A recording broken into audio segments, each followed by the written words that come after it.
Welcome to Cityworks Converge User Summit. As we embark on the new year, we are glad you are joining us to continue learning and innovating. These user summits have become important for all of us at Cityworks, and from the feedback we have gotten from the Cityworks community, customers and partners, and those just stopping by for a listen, they have also seen the value in the work you do in your community.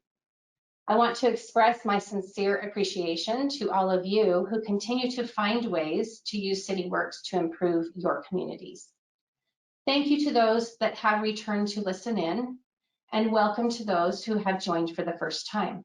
This is our fourth Converge. I have a few housekeeping items I'd like to share with you. Today's session is being recorded, and we will email a recording to all registered attendees. Watch for that recording in about a week. I have placed today's agenda in the handouts, so in your control panel there, feel free to share or to save and refer to that throughout the session.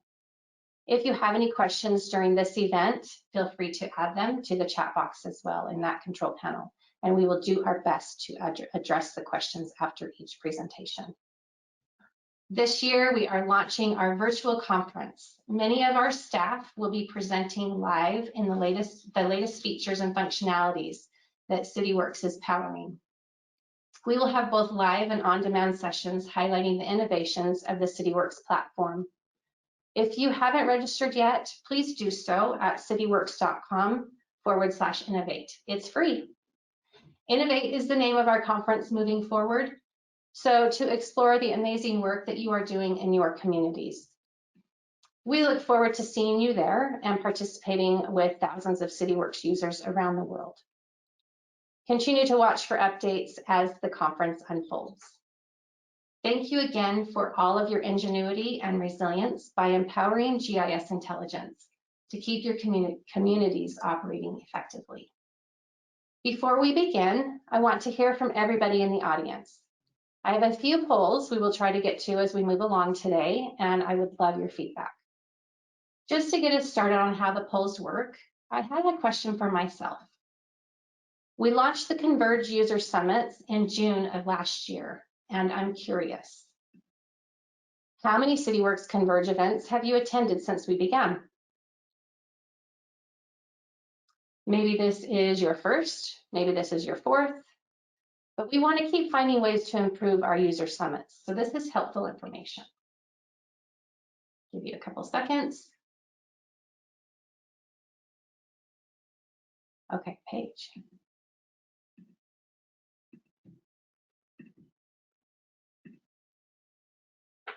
Oh, welcome. Welcome to those. It's 48% that are here for the first time. And thank you for those that have attended all four and a few. It's great.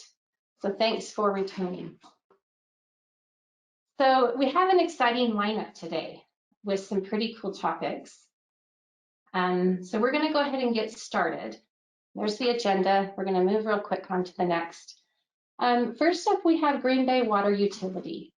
Brian Powell is the operation manager at Green Bay, and he will share with us how satellite technology has helped their organization with their leak detection and the history behind their findings.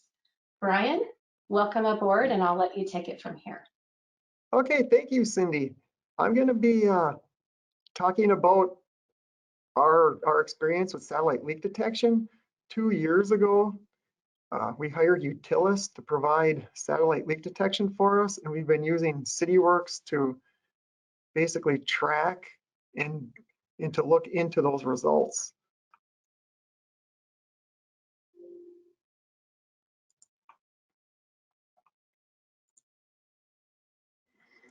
I'm first going to give you guys a little bit of the background on the utility and our leak detection history. Then I'm going to talk about the satellite leak detection process itself. And then I'm going to go into our results and findings utilizing Cityworks. I'm going to give you some fun facts about the utility. Our distribution system dates back to 1882. And yes, we do have cast iron water main that's live and in the ground for 140 years right now. We have 440 miles of distribution main and then another 70 miles of transmission main. Our distribution main is comprised mainly of cast iron, Gibbs hydraulic, ductile iron, and PVC. And then our transmission main is mainly made up of pre-stressed concrete cylinder pipe and steel. And then we also have 35,600 water services in our system. And those materials are basically galvanized iron, copper, polyethylene, cast iron, ductile iron, and PVC. We also have approximately 10,000 valves and 4,000 hydrants in our system also. So as you can see, there's a lot of appurtenances that can be leaking and that we also need to maintain and keep track of.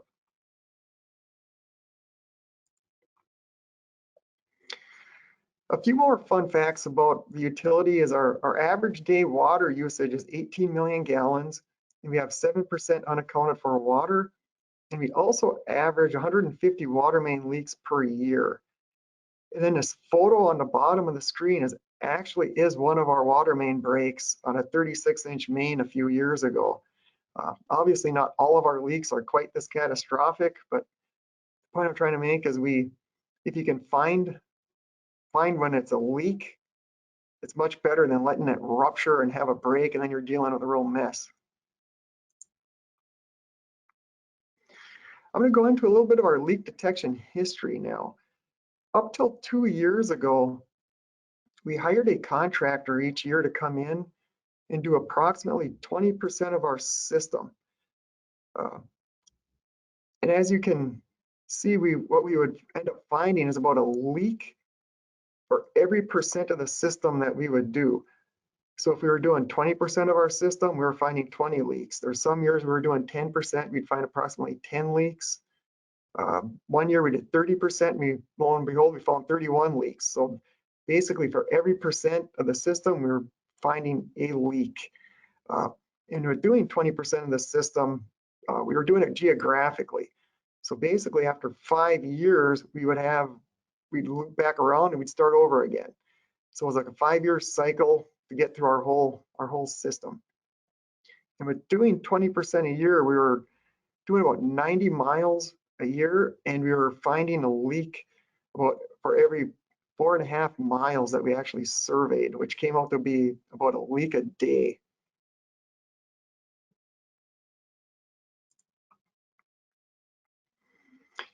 I'm going to get into the how the satellite leak detection works. How it actually works is the satellite will send a ground penetrating radar that can penetrate the earth up to about 10 to 12 feet in depth. And what it's looking for is soil saturated and treated drinking water. And for it to be saturated enough to detect, the leak has to be at about a half gallon a minute rate and be leaking for anywhere from 24 to 48 hours continuously. And then basically, once the satellite detects those parameters, it'll send back, basically it's a point of interest is what we get. And what we have to do then is these points of interest, we still need to physically go and perform leak detection on. So what it does is it pinpoints where we can look in the system as opposed to just doing a random 20% geographically. So it'll give us the hotspots / points of interest that we need to concentrate our efforts on. And what I wanted to show here, these two images to the right are actually what the satellite imagery, the area it can detect. And you can see it can cover up to 1,300 square miles of area in one image. And since Green Bay is literally only 50 square miles, there's a lot of additional square mileage it covers other than our system. So in 2019, we included 3 other communities in on this image. And in 2020, we actually included 11 other communities in on that image. So you can capture a lot more than just yourself. If some of the surrounding communities want to partake, there's definitely enough satellite coverage. Another interesting point is the satellite is back in position and can recapture that image on 2-week intervals. And what we ended up doing was selecting an image more towards the end of March, early April timeframe. And we do that because we want to have the image taken as close as possible to when we can actually get out after winter and start physically doing the leak detection work, or it's more advantageous when the weather's a little nicer. So that's why we picked the time of the year to have that image. Like I had mentioned, the points of interest that we get back from Utilis. This image right here shows the different points of interest that we have to go to. So these yellow orangish segments are where our crew needs to go out and physically do leak detection. So you can see it's scattered around the city. It's kind of all over the place. In lieu of the kind of the neater system before, where it was, you're doing 20% geographically, this is more spread out, but it's a lot less area. As you can see in 2019, we had 207 different points of interest, which comes to 11% of our system. And then in 2020, we had 288 points of interest to go investigate, which came to 12.4% of our system. So you can see we were, in the 2 years of satellite leak detection, we were doing 11 and 12% of our system, where previously we were performing leak detection on 20% of our system. So we cut our the amount of leak detection in almost half as far as like mileage goes. And then what I'm showing here is this is actually a zoomed in point of interest. What Utilis will do is they'll send a shape file to us of all the different points of interest, and then we can put it in our GIS and Cityworks. And basically this orangish, yellowish highlighted area is overlaying our distribution system. And what we end up doing is we go to every hydrant, every valve, every water service has a corp stop. So we listen on every corp stop also. So anything that we have physical access to, we'll listen on to try to find the leak. And on average, each point of interest is about 1,400 feet of water main that we're covering. And what we have done is we've taken every point of interest and we created a work order in Cityworks for it. And we also, what we did is we created a tab in Cityworks. And this is a screenshot of that tab that we've created to help track our points of interest. You can see this, the top of the tab here is how many open excavation work orders we have. You can see we have 6 of them, and what that's really telling us is that the point of this snapshot, we had 6 different points of interest that we found leaks on that we hadn't fixed as of that point. The next part of the tab showing 44 is that we had, at this point in time, we had 44 different points of interest we had leaks on that we physically went out with our crews and fixed those leaks. And then this next area of the tab, where it's in owner side service leaks, these are actually leaks on the property owner side. So through Cityworks, we generate a letter and we send a letter out to these property owners telling them they have a leak on their side of the service and they need to fix it. And then this is just the tab continued. And at this point, You can see we have 288. We had actually got to all 288 points of interest at this point and physically did leak detection on them. And these are supposed to be the open work orders here. We had 0 because we visited them all, but during the course of the summer, you can track how many points of interest you've been to, how many you have left to do, so that way you can either ramp up your efforts or however you want to coordinate your work. Another thing that we did in Cityworks is we created a tab for additional work orders created while we were out at these points of interest. Because when our crew guys are out at these points of interest, we're finding other things that that we need to actually do some maintenance work on. And primarily what it is on the curb boxes themselves. A lot of these curb boxes you find are bent or they're knocked sideways where you can't actually physically catch the stop anymore. So we create work orders for our crews to go out and physically perform that work. And kind of the interesting part of that is we had 84 points of interest in 2019 that were actually came back in 2020. They were re-identified again that we didn't find leaks on the first go around. So after we went through in 2020 and on those that we couldn't find the leaks on the second time around, we looked at this tab and we said, hey, we have some open work orders here on some curb boxes that we need to do some maintenance on. And so sure enough, we said, let's reprioritize those work orders and then move them up. And actually when we fixed some of those gate boxes, we'd go back and we would do leak detection on those spots because some of these leaks are pretty small and hard to hear. And just last week, we literally found another leak where we fixed a gate box where we hadn't heard it because we just weren't close enough. And you can see in 2019, we generated 173 additional work orders. And in 2020, we generated an additional 199 maintenance work orders. Like I said, they were mainly curb boxes for the most part.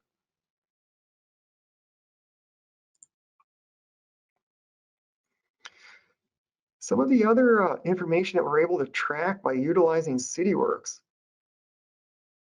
For example, in 2019, we visited 207 points of interest and we found 57 leaks. And because we were able to query it through Cityworks, we're able to break it down between water mains, valves, hydrants, services, water services on the homeowner side. We have a nice breakdown of where these leaks actually were. And kind of an interesting tidbit on our 12 water mains that we found leaks on is 5 of them were actually 16-inch cast iron water mains that we were actually able to go and make the repairs on those while they were still leaking in lieu of them breaking on us and having to respond to them under emergency situations.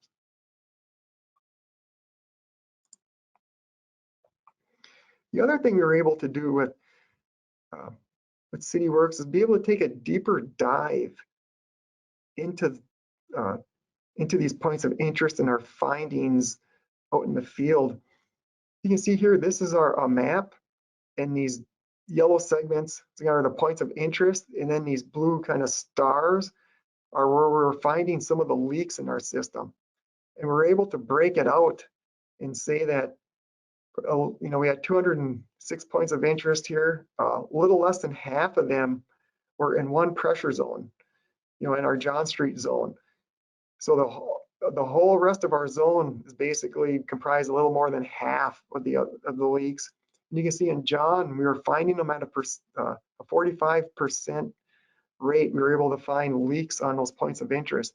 For the whole rest of the city combined, we were finding them only at a 14% success rate. So we were 3 times more successful in our John Street pressure zone than we were in other areas of the city. Just kind of a interesting information we were able to track and analyze and help us in the future. Same thing in 2020, we looked at the results, and lo and behold, we found 63 leaks in 2020 compared to 57 in 2019. which if you remember previously, we were finding 20 leaks a year.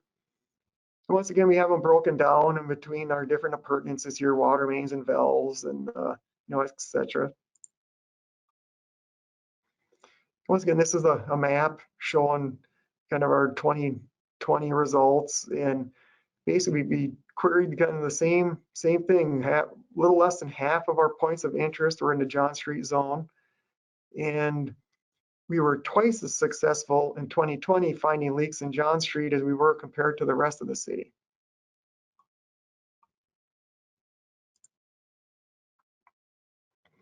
Now I'm going to go over comparing some of the results that we found utilizing satellite leak detection compared to our previous method of leak detection. In 2019 and 2020, we found 57 and 63 leaks compared to 20 leaks previously under our old method. Utilizing satellite leak detection, we were physically going out and performing leak detection on 11 to 12% of our system as compared to doing 20%.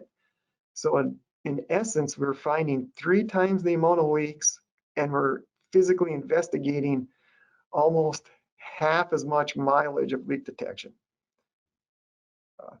What that correlates out to is with the satellite leak detection, we're finding 1 leak for every 3/4 of a mile of physical field leak detection. Where in the past, we were finding 1 leak for every 4.5 miles of satellite leak detection. So we're much more efficient. Another advantage of the satellite leak detection is we're able to analyze our whole system every year. Basically, that satellite is capturing an image of our whole system each year, where under our previous method of doing 20% a year, it took us 5 years to make our way through the whole city.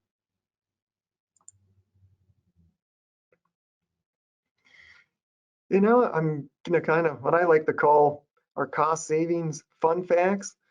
I like to give out how much volume of water we believe that we saved by finding these small leaks that weren't surfacing. You know, if you look at 1 leak and you assume that a leak is at 1 gallon a minute, which is not a very big leak when you really think of it. You know, you're thinking a gallon a minute leak, that doesn't really amount to a whole lot. But if you take that 1 leak and you let it go for a course of a year, that comes with the 526,000 gallons of water in a year. If you take 60 of those leaks, that comes to 32 million gallons of water in 1 year. That's approximately 2 days of our water usage, since we average 18 million gallons a day. Another thing I like to compare it to, our field guys can kind of wrap their arms around this a little better, is our unidirectional flushing program. We only use 30 million gallons a year unidirectionally flushing our whole system, and that's flushing 220 miles of our distribution main, and that's 40 hours a week from April through October that we have hydrants open full blast to scour our mains. So if you think of that, it's almost 7 months of a unidirectional flushing program uses less water than 60 small leaks leaking during the course of a year. Like I always like to say is, you know, these small leaks, they don't take nights off, they don't take the weekends off, they don't take holidays off. This is a perfect example of a slow and steady kind of winning the race. Another thing I always kind of like to say is, you know, leaks, they don't rusty up over time, they just get bigger.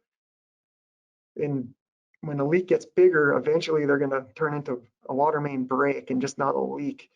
And unfortunately, they always seem to be unplanned, and they're after hours, they're on weekends, they're very inconvenient timing. You're paying overtime to have crews come in, you're having extra signage for traffic control, extra pavement repair. The costs just get more when you're trying to react to a break instead of fixing a leak. So I guess to wrap it up, you know, if you want to find the small leaks, you got to look for them, and that's what how we've chosen to do it, is through our satellite leak detection, and then having Cityworks help us, you know, analyze and track our findings. So I guess with that, I'm open to any questions that anyone would have. Hey, Brian, thank you for that. That was a great presentation. We have a lot of interaction coming in here. Some curious folks here. Who provided the satellite imagery? Okay, the company is Utilis. That's the name of the company that we were working with. And they're located out of San Diego. Okay, awesome. There's another one. If the water table is shallow in an area, is there a way to differentiate? Yeah, you know what? What the satellite is looking for is a saturated soil that's with treated drinking water. So that obviously Utilis will be able to explain it much better than I can, but what it's really looking for is that signature of treated drinking water as opposed to let's say groundwater or rainwater or stuff like, different sources. So it has an algorithm that's much bigger and deeper than I can explain. But So do you have high groundwater levels around your city? yeah, there's Green Bay, we're a big enough community where a lot of our city doesn't experience high groundwater, but there are definitely areas in our city that has higher groundwater levels. Yep, and we didn't really see a big difference in our success rate between high groundwater and low groundwater areas. Okay, interesting stuff. Thanks so much for sharing that with us. And we are going to move on now to our next presenter. Thank you so much, Brian. Okay, thank you, Cindy. Have a great day. Next up, we have John Fletcher with Mike Stone Associates. He is going to show us how a small project management company is utilizing Cityworks with a wide variety of clients. And John, we are going to go ahead and turn this over to you. Perfect. Thank you, Cindy. All right. So good morning, good afternoon. My presentation is on Cityworks for Client Management. So before I begin, I want to tell you a little bit about myself. So like you heard before, my name is John Fletcher, and I've been working for Mike Stone Associates for the last 4 years as a project manager.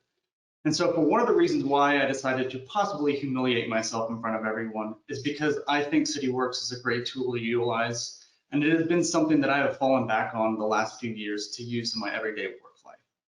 So let me begin.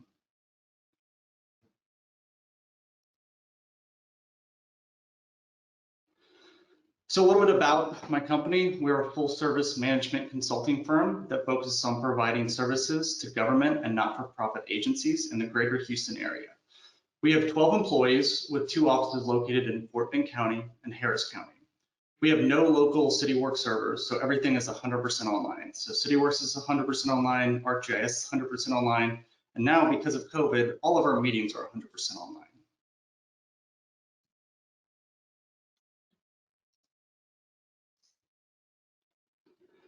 So a little bit about the clients. So most of the clients that hires Mike Stone Associate hire us as general managers. And so as general managers, we oversee construction, operation, and maintenance of assets. We generate reports, we create orthomosaics for project sites, and we do many other things. Because of our unique skill sets, our clients range from improvement districts, which are special districts that businesses fund projects within the district boundaries. We have levee improvement districts, which are actually special districts as well to help support levees around the community. We also have the Fort Bend County Toll Road Authority to include all the operation, projects, and maintenance that's involved. One of the key differences that makes Mike Stone Associates unique is that almost all of our clients are contract-based, meaning that for the Toll Road Authority, we're actually contracted out to be their general managers. The levee districts and the improvement districts were all contracted out. So we actually have no offices in any of our client facilities. All of the work being done is at our 2 offices here. We also have smaller clients that hires us for stuff like reserve studies. We do UAV photography, and we even do appraisal work for insurance companies.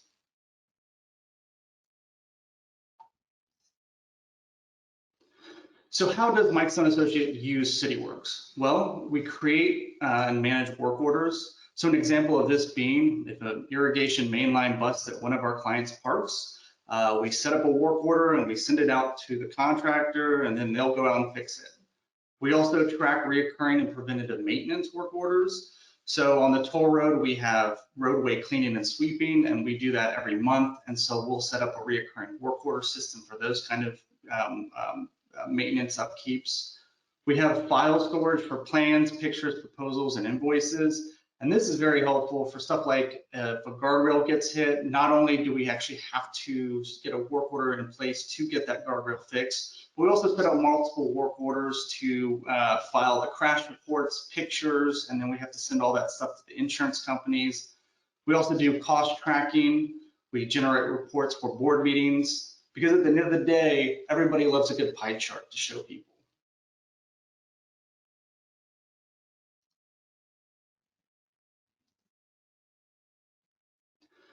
So when it comes to actually getting the work orders being sent out to the contractors, we have a few methods of this. So all of our contractors have multiple locations, and all the locations actually have multiple work orders. The work orders requiring multiple contractors will sometimes have a specific job that we do, and there are multiple contractors working on that specific job. So it's helpful to assign the work orders to each of those contractors to know what they need to do to get the work done. Cityworks allows each work order to be appropriately assigned, tracked, and managed. Reports are generated either by location or by vendor usually, and that means that like for the Fort Bend County Toll Road Authority, we will break it up as a roadway, whereas a special district will have it as a vendor. So if you look at the image above, this is kind of how we track it with the toll road by the roadway that's being worked on. Reports are also, reports from Cityworks inform all the contractors of the scope of work that is being performed.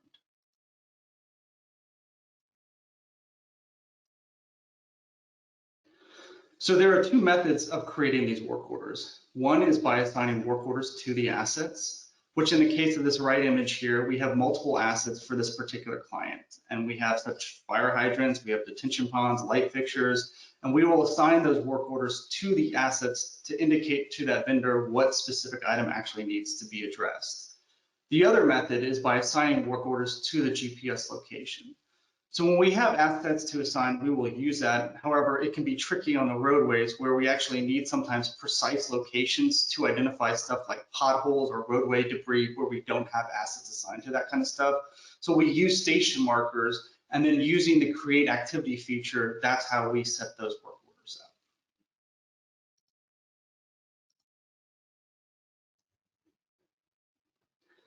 So another tool we use is Nearmap. So Nearmap integrates well with Cityworks and ArcMap. It utilizes aerial photography, which updates 3 to 4 times per year. It's kind of like Google Maps, but it actually has better resolution and imagery, and it is updated way more frequently. And since we oversee actual large construction projects, having this updated aerial photography that's updated frequently helps us visualize the project progress. Nearmap shows also the latest photos to the WMS server directly into ArcMap. So when we're making maps for some of our clients, it's very useful. And then of course, using Nearmap to gather just data from the field. It's better than actually going out in the field. And especially here in Texas in the summer times, it's brutal and it's like a must-have. But up next, you will actually be hearing more about Nearmap from Shane and Amanda, so stick around.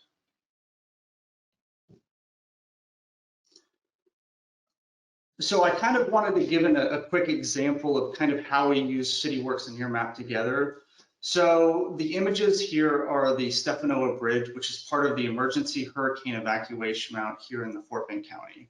And since 2014, the bank has eroded over 150 feet, threatening to cause structural damage to the bridge. So with weekly inspections over the last few years, we have actually been able to document and keep track of the amount of erosion that has taken place. And so with the help of Cityworks, we've actually used the work order system to document our inspections and upload the photos, and then using Nearmap to visualize the degradation of the bank. So as you can see here on the left image, this is back in 2014, how far the bank was. And in the right image, we actually show you what it looked like last year. And that's 150 feet of bank that is eroded away from the river.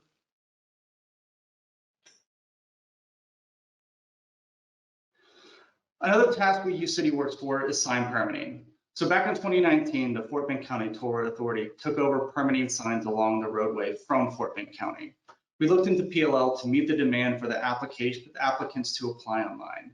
So Mike's and Associate worked with Cityworks to help set up a dynamic workflow of the permitting process and a public portal to help facilitate the applicants and the payment processes for commercial signs along the tollway. So this is helpful not only in helping applicants apply, but it also actually helps us keep track of all the sign locations on the roadways.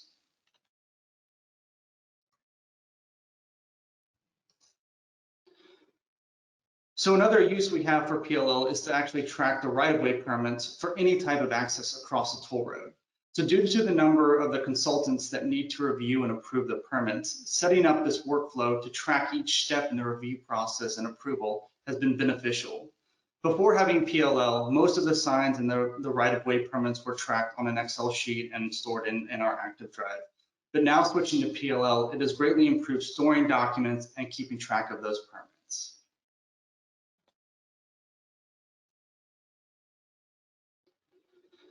So Cityworks functionality is not just useful for managing outside sources, but also management for Mike's and Associates as well. By using work orders, record keeping, and tracking, Cityworks makes a centralized system to store and keep track of records. We not only use Cityworks as a present function to create work orders in right now, but we also use it to recall what work has taken place in the past in order to predict what kind of future projects and work may be needed. So I hope you enjoyed my presentation, and I want to thank you for your time. And if you have any questions. That's awesome. Thanks so much, John. Sure. So I enjoyed that and love how you are leveraging the Cityworks PLL for the right-of-way permits. That's really cool. Yeah. And so we do have a couple of questions. Early in the presentation, you talked about cost tracking. Can you expand on that? Sure. One of the features that I think I really enjoy and we really utilize here for Cityworks is that whenever we have upcoming contracts coming up for some of our maintenance crews or anything like that, we actually will go back and look at years' work of what was all performed, what work was done. We see the quantity of material used, and so we'll actually use that amount to make our estimates for the next bid items for the contractors coming in. And it makes it so much easier to just predict, how much is going to be used in the future. So you are able to integrate your clients' contractors into Cityworks then? Yes and no. So that's kind of one of the things that we've toyed around with because like I said, we are contractors. Everybody that we work with are all contractors, and usually we're the ones that are hiring these contractors. Sometimes they'll be with us for a while, which some of our contractors we've sort of integrated them with, but then there's some where we might only have them for a few months, and it might take longer time for us to train them up than to actually have it. And so we have such a great system here where me and a couple of my coworkers, we're so used to creating these work orders, going out in the field, making sure that the work is done and just being able to close it and do it all ourselves. But it is something that we're definitely looking into for some of our contractors. That's great. Yeah. Thank you so much. I think we're going to move on now. Thanks for helping us out here today. Thank you. Yep. Next up, we have two presenters, and they will be taking us into our fast break. We have Amanda Marchetti, and she is a product manager with Nearmap in Government Solutions, who is also a Cityworks partner. And with Amanda, she is going to be presenting with Shane Burnham, and he is a GIS technician at the city of Carmel, Indiana, who is a Cityworks customer. And so with that, they will be sharing with us today the value gained by using high resolution aerial imagery for asset management and community development. Shane and Amanda, we're going to go ahead and turn this over to you. All right. So just to kick things off, just like Cindy just said, Shane and I will be tag teaming this presentation today. I'm going to tell you just a little bit more about imaging in general, and a little bit about the Nearmap imaging model, so you can better understand what you can achieve with, I guess, repeat capture, high resolution aerial imagery. And then Shane is going to show you how all of this comes together in asset management for the city of Carmel. And so moving forward, here we go. So in today's world, more of the permitting and asset management process is being done remotely. There are a number of factors that have gone into this. One is just increased efficiency. And of course, we have, tremendous disadvantages in light of what's going on with COVID. The benefit of all of this change that's happened in 2020 is we're learning, as a people, to be more efficient and to do more things remotely. And in order to do that, people are looking towards aerial imaging and with the field of what we call scientifically remote sensing. So I'm going to tell you just a little bit about that and give you a high level of overview of the types of imagery that you actually get to choose from just in the field. So there are three main types of imagery. One is SATs, and Brian did a great job talking about a radar satellite earlier, so I thought that was fantastic. And then there's, I'm going to focus on actually though what I would say what humans can see. So just pictures taken from satellites from space. I could spend hours talking to you about all the cool technology that's up on SATs. So first we have satellites, and then we have aircraft, and then we have drones. These are three different types of imagery, all have compelling capabilities and limitations that you need to consider. And so I'm just going to start really quickly, high level, with SATs. So SATs, like I said, I'm just going to talk about Earth observing, what you would call an electro-optical satellite. These are just like you taking your camera phone and you're just putting it in space. It's a much more sophisticated camera, but it gives us that ability to take pictures, huge, big swath pictures, all the way from outer space, which allows us to take pictures in a repetitive fashion without anything inhibiting our ability to take that picture, but clouds, sun angle, and basically environmental factors. And then there's aircraft. This is where we're going to take our camera and we're going to bring it a little closer to Earth, which means our picture, our swath, is going to get a little smaller. That's what I'm showing you right here. But with the right imaging system, we can actually take pretty big pictures. And because that camera is a lot closer, that picture is a lot clearer and the resolution is higher. And then you can go into the drone space where you can get an amazing clarity on your image, but now your camera is super close to the object, which means the imaging area is teeny tiny. And so you just have to consider all of that when you're imaging for asset management. What's the right balance and what's the right resolution for your task at hand? And so moving forward, just to revisit this, you have satellites. Like I said, the SAT's in space, so you have a lot of flexibility, but your resolution is coarser because the camera's far away. And so they image, anywhere in the human visual system between 30 centimeters to 30 meters in resolution, or what we call in the SAT community, ground sampling distance. You can get images all the time, but the main limitation is resolution. And so for asset management, if you need to see condition, and sometimes you need to see multiple angles on the same day, SAT may not always be the best solution for you. But they come with other sensors as well, to Brian's points earlier. So it's something for you to consider. Moving forward, aircraft, look at the zoom level that we just achieved, going from a SAT to aircraft. This is an image taken by Nearmap on the same day as this image taken by a Maxar satellite. So the resolution has now bumped up because our camera is closer, and I can see intimate levels of detail in these model aircraft. And I can see detail not just on the aircraft, but on the people. If you look at the man that's standing right here, I can actually see his position, and I can see that he's reading his cell phone on the ground. And so when you consider that in terms of what you can see in terms of asset condition, position, and basically just being able to interpret what you need to see, aircraft are fantastic.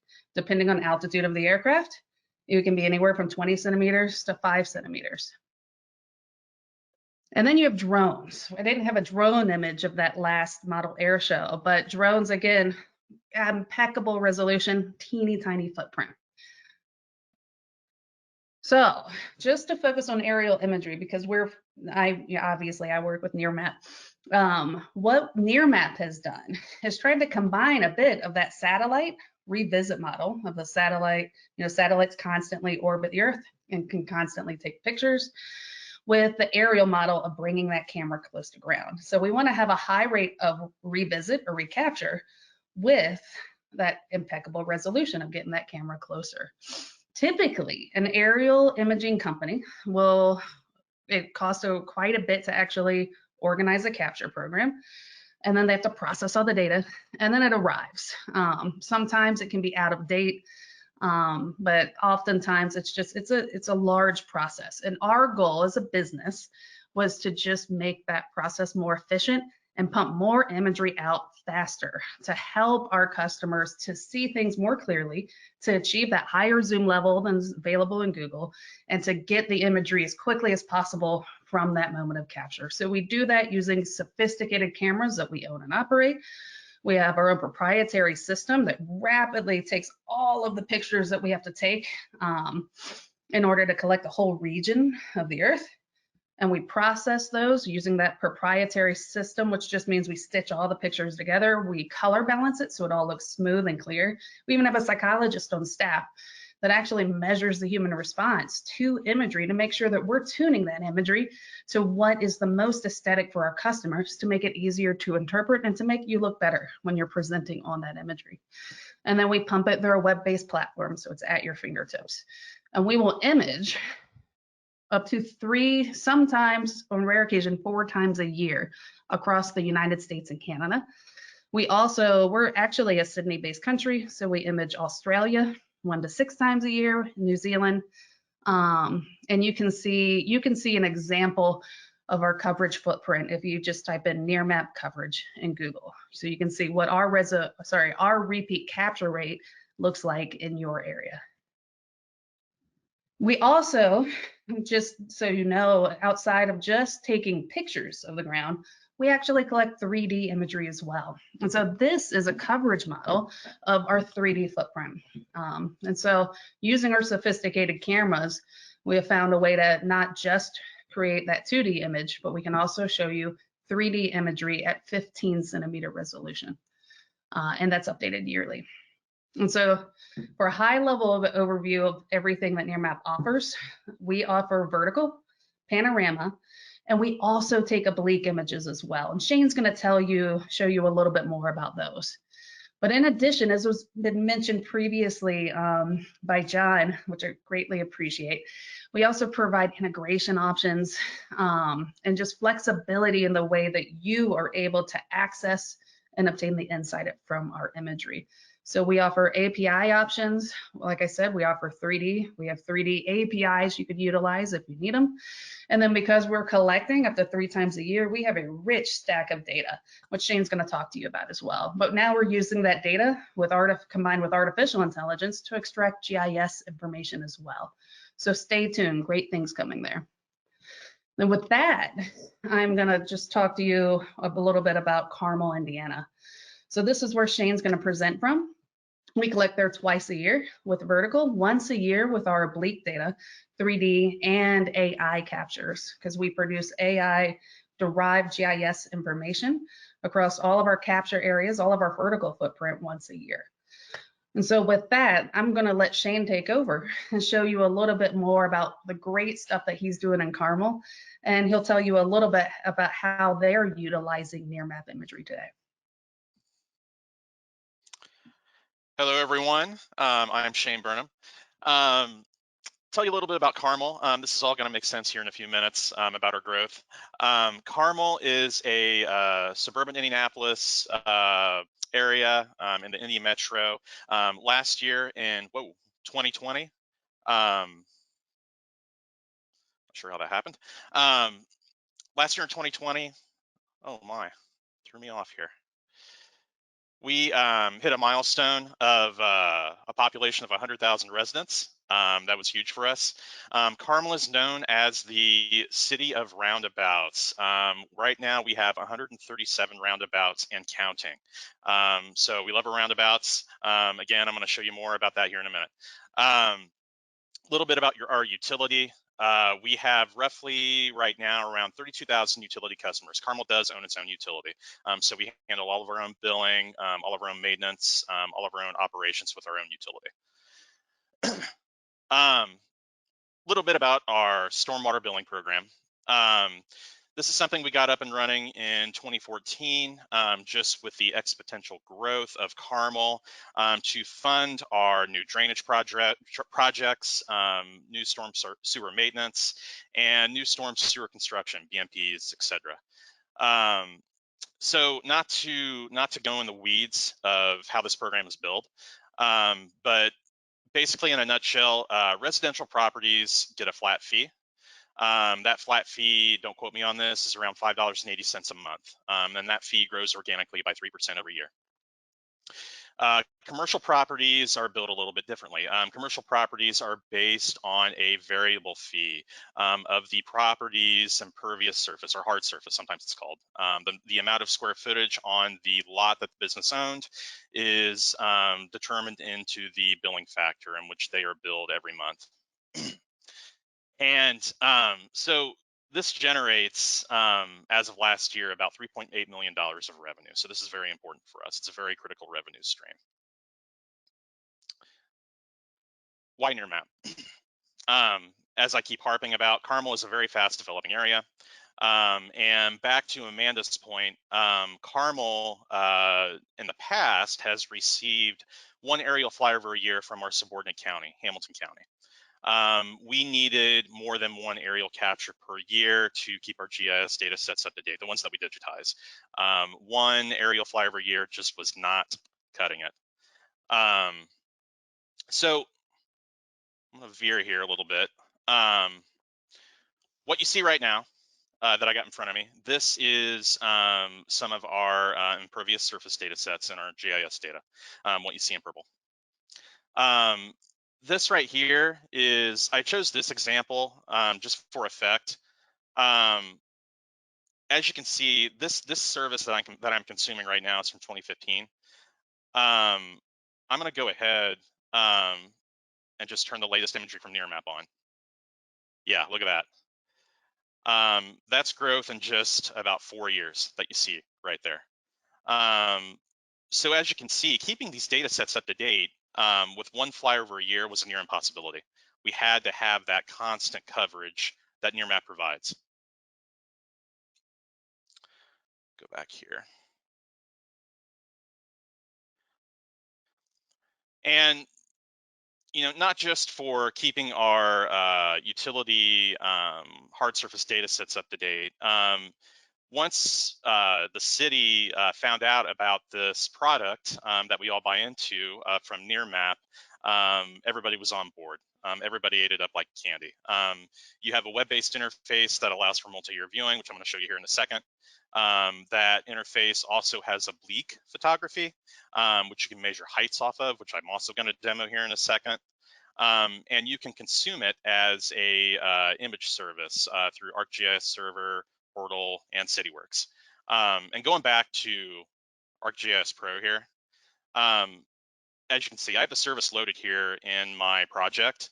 That service is not consumed traditionally like an image service, it's a WMS service. So when you load it into your map, it authenticates because obviously you don't want every Tom, Dick, and Harry having access to your Nearmap license. So I'm gonna go here. So what I've done here is, actually, I'm gonna go here first. So right here, this is Nearmap's web-based interface. This can be consumed anywhere. So this can be consumed out of the office. It's contactless. It can be viewed from home. You don't need to be connected to any kind of network or anything. It's a subscription, so you buy a license, and that license is billed every year. But what I wanted to show you guys, and this is one of many examples around our fair city. This image was taken in March of 2017. Down here, they have the slider that lets you move forward or backward in time. Right here in 2017, we had 3 flyovers that year. We had one in March, we had one in May, and we have one in September. Like I said, Carmel is the city of roundabouts. This is probably one of the more dramatic examples I found. I actually posted this image on my LinkedIn the other day. So I'll show you March of 2017, and then I'll show you May of 2017. Look at that.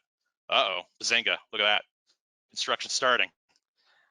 And then I'll go to September of 2017, still being built. February of 2018, everything's said and done. And this is one of many examples of the growth that we're seeing right now in Carmel that I could show you around the city. Carmel right now is in the middle of a 3 to 5 year infrastructure blitz. So Nearmap is super, super helpful in showing any future planning that we might want to do, showing that infrastructure being built right before your eyes. But going back to Cityworks, what I've got here, this is a service request I've created inside Cityworks in our test environment. Obviously in our test environment, not in our production environment, because I would be screamed at by our code enforcement people right now. Anyway, so what I did was I created a service request. Joe Schmo called in. Joe Schmo is concerned that his neighbor has a fence that is too high. Forward to code enforcement for possible height violation. Well, what you can do with the oblique photography, the bird's eye photography in Nearmap, is I can go to this address right here, 11605 Rolling Springs Drive. I'm just going to copy and paste it. So Nearmap, like most web-based mapping products, you have this handy dandy address finder up here. So I'm going to go ahead and paste that address in there. There it is. So I'm going to go over to it. 11605 Rolling Springs Drive. Joe Schmo is mad about their fence. It's too high. Well, let's take a look. So down here, you can select your different types of photography that are captured in your service area. So I am going to go to the oblique photography.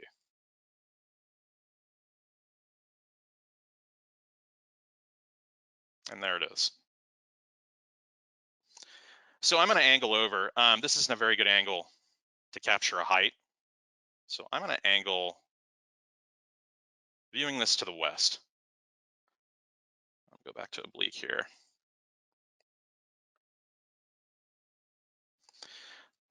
So Joe Schmo is concerned about this fence height. Well, I'm going to measure it without having to go out there.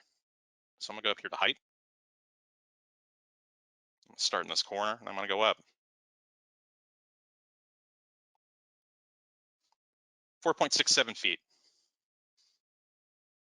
They're in code. We're fine. So I'll go back in here. I'll put my comment. Fence height is 4.67 feet, is within city code regulation.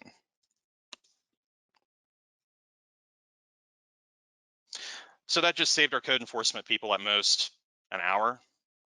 Quantifying that saves you 3-4 trips a day. So add that up over a year, you know, maybe over 900 to 1,000 hours saved per year. Pretty handy.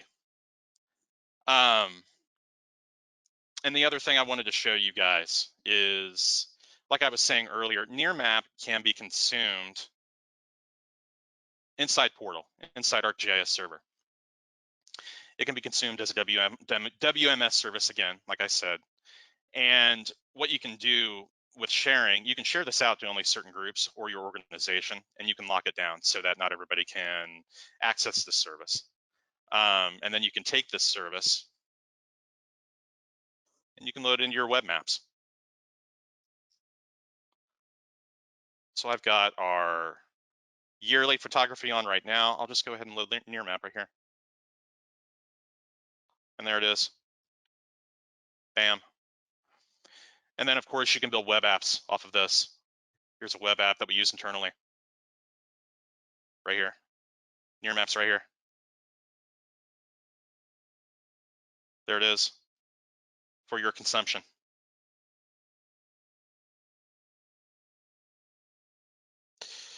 And that is all I had, gang. So I'm going to turn it back over to you.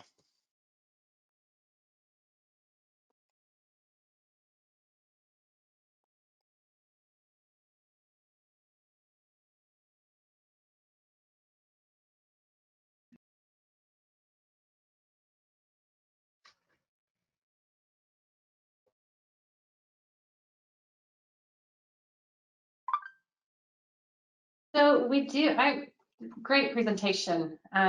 Love that high resolution imagery and how those images are consumable as image service within ArcGIS server, portal, and in Cityworks. Very cool. So before we move to the fast break, we did have a few questions. One is, does Nearmap imagery capture near infrared or thermal infrared information? That's a great question. Right now, we are just sticking to the bands that are in the human visual system. So today on HyperCam 1 and HyperCam 2, we do not have near infrared just yet, nor thermal, which is more long range infrared. Okay. And how many images do you collect at each oblique cardinal direction? And do you make all of these oblique images available? We make every image that we capture available through our web platform, and we'll collect, I think, somewhere between 4 and 6 oblique images in each cardinal direction. So if the first image we collect in a cardinal direction isn't just that spot on unobstructed view that you're looking for, you do have that option to look through all of the images that we've collected to make sure that we created some form of line of sight to what you need to see. That's awesome. And one more question, how many Nearmap licenses can an organization have? Great question. Right now, I was going to say, you can have unlimited license based on your plan. Sorry, I didn't mean to interrupt, Amanda. But no. Yeah, we like that. Great. I was about to say, yeah, for government customers, exactly. It's based on your plan. Thank you, Shane. I think it's better for it to come from you than me. And so, yeah, it's all about really just equipping our users. So we don't charge based on licenses. That's awesome. Okay. Thank you so much for this. And you had a few more questions that we will share with you after this, and you can address those directly. So we are going to go ahead and move into a quick 2-minute fast break. And so get ready to stretch and grab a drink, and we'll see you back here in 2 minutes. All right. Bye, everybody.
Welcome back. Hope you had a chance to grab a drink and stretch a little bit. And as we come back in, we have another poll, and this one is just for fun. And this is only because we've probably all been on about 18,000 different webinars over the past almost year now since the pandemic. So what is your favorite virtual meeting quote? You're on mute. You're frozen. Can you see my screen? And oops, I didn't know my camera was on. That's probably my favorite one. Done that a couple times. Okay, Paige, let's see what those results are. Ha, you're on mute. And so you're on mute 67%. That's pretty typical one. And can you see my screen? Thank you so much for joining in on that poll. All right, our next presenter is our very own Mitchell Otteson. Hey, Mitch.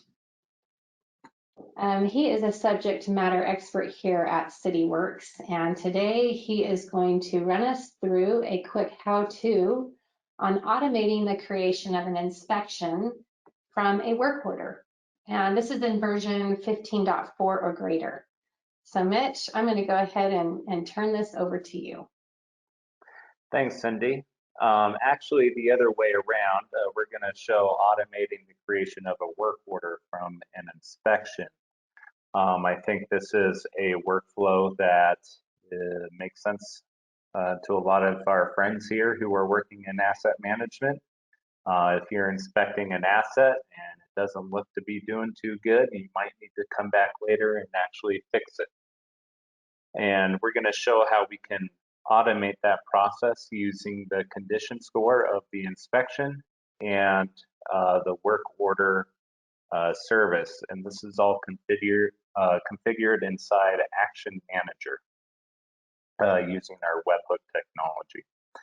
And so here I just have a couple screenshots of what the config looks like in Action Manager.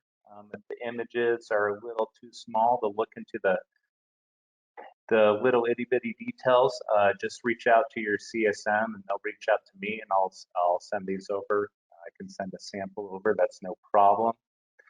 And so what we've got going on here is when the inspection is completed, which you can do in Respond, Office, even our mobile apps when you complete the inspection. If the condition score is less than 50 is what I configured here, but we can change that to meet any needs. And there's a resolution that says we need to create the work order. We are going to have an Action Manager webhook hit our Cityworks work order API to create a work order from that inspection. So it seems to make sense. It's an intuitive workflow. And we are going to see it in action here on this next slide.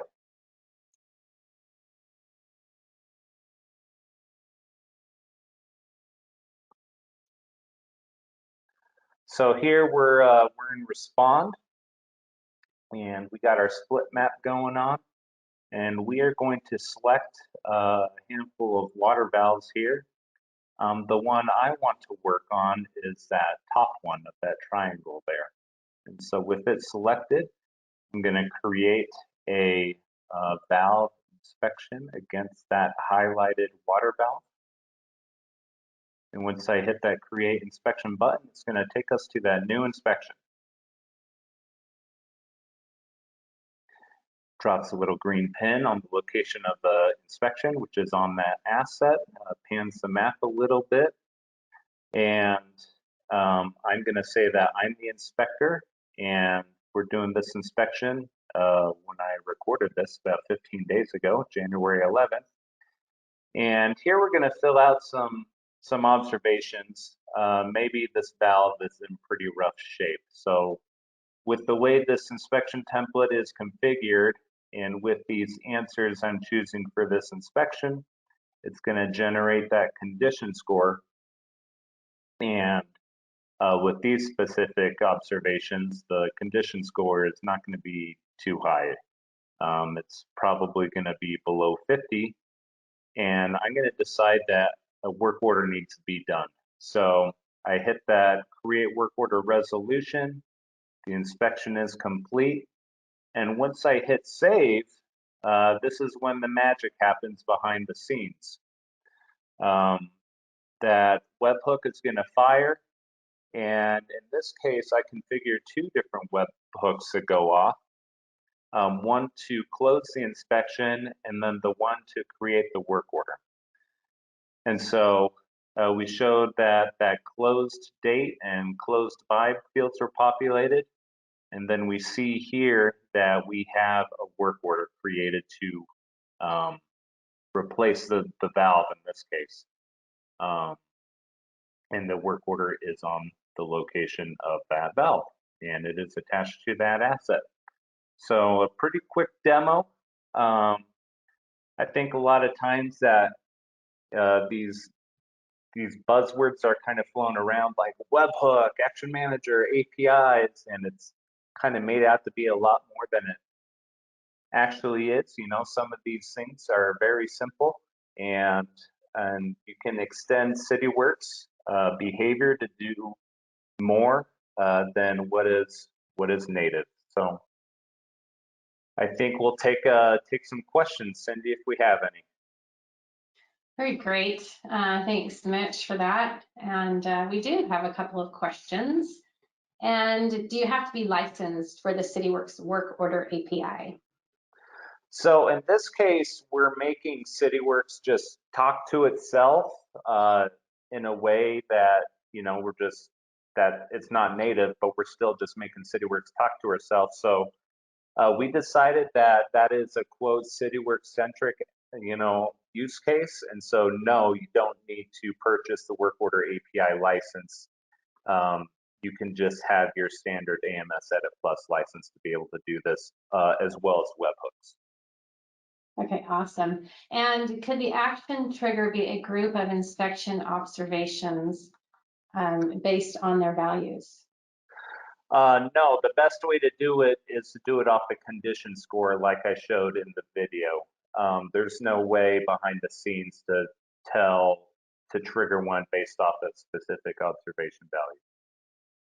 Okay, one more. We're sticking to our time. So will this work if an inspection is already in a work order? Yes, yes, it will. Okay, awesome. All right, we are going to move on, and thank you so much, Mitch, for that quick how-to. And we're going to bring up our next presenter. And we have Walker Hamilton. He is from the city of St. Louis, Missouri, and he is a programmer analyst. And he will speak with us about moderating nominations and tracking property stabilization efforts within Cityworks PLL. So with that, Walker, thanks for joining us, and I will let you take it from here. Thanks, Cindy.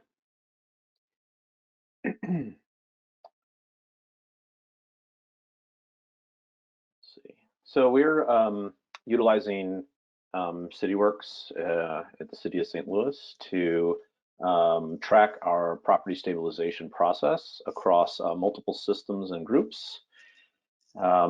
Here in the city, you may be familiar with St. Louis or Detroit, where we have a large mass of land and structures, and yet a declining population. So we recently had a voter-approved initiative allow for funds for the stabilization of vacant residential buildings that are owned by the city's land bank. And this is as a first step towards subsequent purchase and full rehab. And as you might imagine, a lot of these buildings are in dire need. They've been sitting probably open to the elements. So when a citizen does want to nominate a property to appear within this program, they go to our city website and they can add a valid address. And then it confirms, is this the address that you're talking about? And then once they get to past that option where they're selecting the parcel, really what it is that they want to nominate for this program, they can provide their information via the data detail objects that we've made available. So you see here, we're drawing our web integration module is drawing a lot of its configuration directly from the case template and the definitions that we've created for the data detail groups and data detail items. And it respects the a custom required data detail item. And then they can briefly describe why this building is worth investing the funds in, a little extra information about the building and the person doing the nomination. And so we've layered an extra API on top of this using Node.js as our own middleware, and we make available to the web configuration tool an object to describe better the case, how we want to display it to the public. So in this case, our address property, the attribute for this configuration object, is set to parcel, and this tells the website's module how to geocode that item. So if when we're asking for an address, in this case, we're always looking for a parcel. So it uses our parcel geocoder versus our street centerline geocoder or our composite geocoder.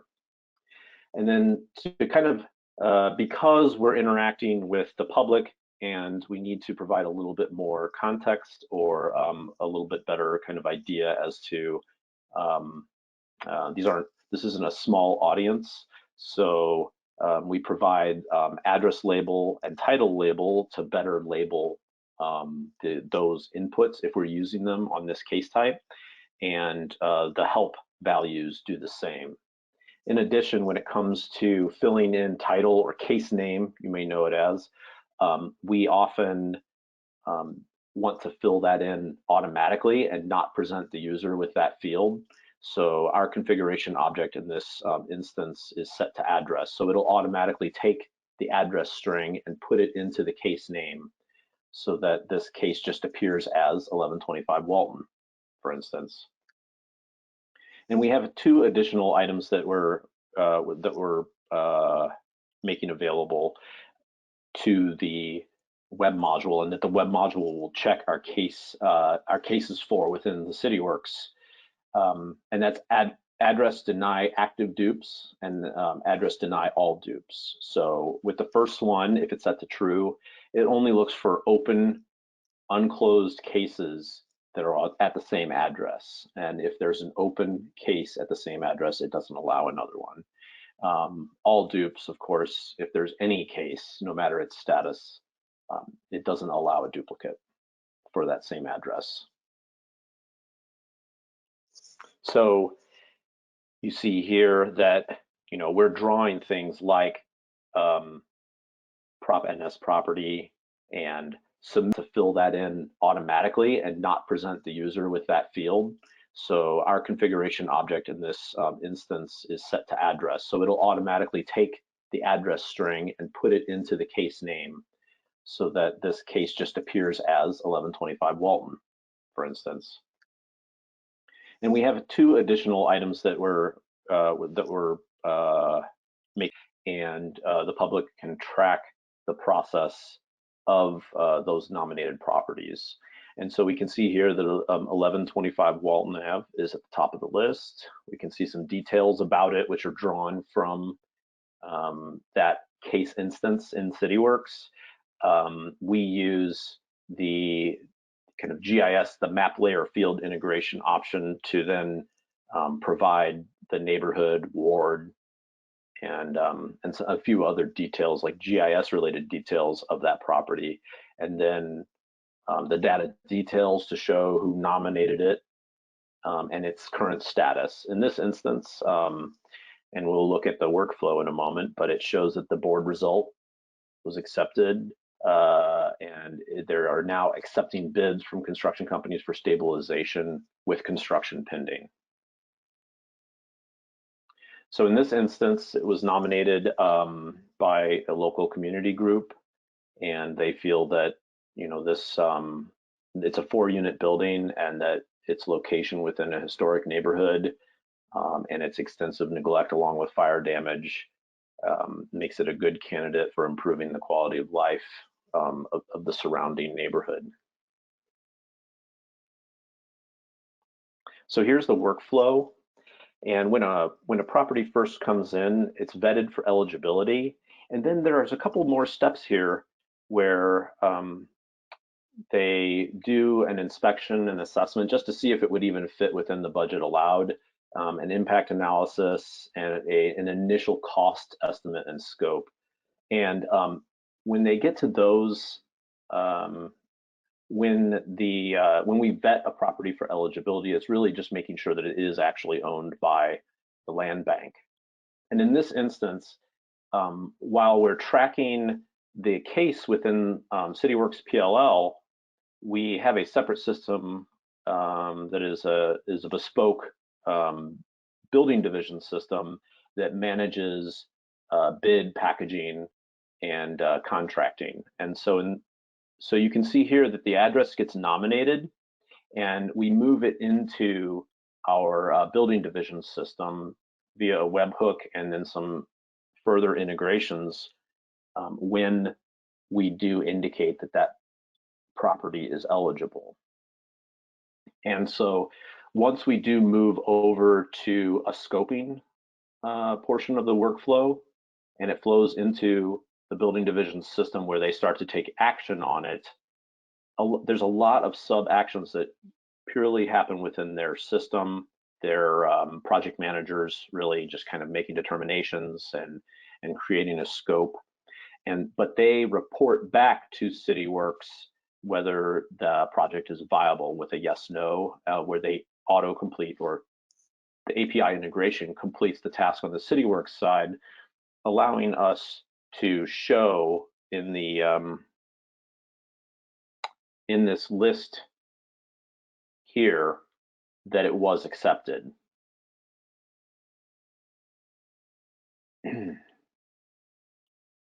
And so our webhook looks something like this, where when this task item completes, we're sending a post request with the simple body over to a particular URL on our building division system. And I find that using the simple versus the custom is when we're doing the parsing and management on an external system or on a system outside of Cityworks, I find that just passing the CA task ID in this instance or the CA case ID, if I'm doing a webhook for an entire case, is more than enough, and then we can make the requests to the Cityworks API for further information. So in this instance, the event itself is when the task is completed, and we're looking at the eligibility of the property. We just want to let the building division system know, hey, be prepared for this property to perhaps go as far as scoping, but just know that we've created it. And what this allows us to do is also put any potential demolitions that the building division may be planning for that property on hold while we consider it for this program. And then you can see the same thing here. Now, instead of on complete, so when this task NS eligibility is complete, we let the building division system know, hey, we've completed determining the eligibility. You should ingest it if the eligibility is yes. Essentially, it is eligible. Whereas with these two tasks, bid and scope, when they become available in the workflow, we just let the building division system know that that task is available. And so you'll see here at the top one, the eligibility, it's been nominated, but its eligibility is actually pending. But for the bottom two, or for the bottom one, you can see that it has progressed beyond that, and it knows it's purely happening within the building division system, and they're reporting back that they're currently accepting bids from the licensed contractors that are part of the program, and that construction will be pending. Following the implementation of this very kind of a bespoke integration between two systems, we decided that we needed a better public view for tracking a case within Cityworks. And the group defined some things that we wanted to see, and so we can see the whole workflow under our process and tasks view on the city website. So we can see that the vet property for eligibility was completed and that it was approved versus denied. And then you'll see two additional steps here: initial inspection and assessment by our nonprofit arm of the city, and the impact analysis that they then do. Now, these are really kind of internal tasks that we didn't feel tell the story of this property moving through the process. But when you look at a specific case and its tasks using this case task by CA object ID, so we pass in this specific case's ID and we get back all of the tasks available, but we see here that the anonymous flag is null and the registered flag is null, and this is generally the case across the board. Now, what we really care about is what that whether that task on the case template is available to anonymous users, and on the case template is available to anonymous users. And so we add an extra layer in and we look at the case template to see if NS-Elig is available to anonymous users. And in this case, it is, but those two tasks that followed it were not available to anonymous users. So now we can see that we're vetting the property for eligibility, and Stabilization Advisory Committee is going to approve funds, and they did. And then our Land Bank Commission approves the funds, and they did. And so we get a better, more nuanced view, or less specific view, but we're able to better tell a story from that workflow. And we also provide a supporting files section of this public view. And so you can see uploaded attachments. You can add additional attachments if you are indeed the person who submitted this application. And if an agency within the city has made attachments available for download on this case, you can grab those attachments. This is useful for doing permit issuance outside of the portal application. And so you can see down here, once we get past the construction and on to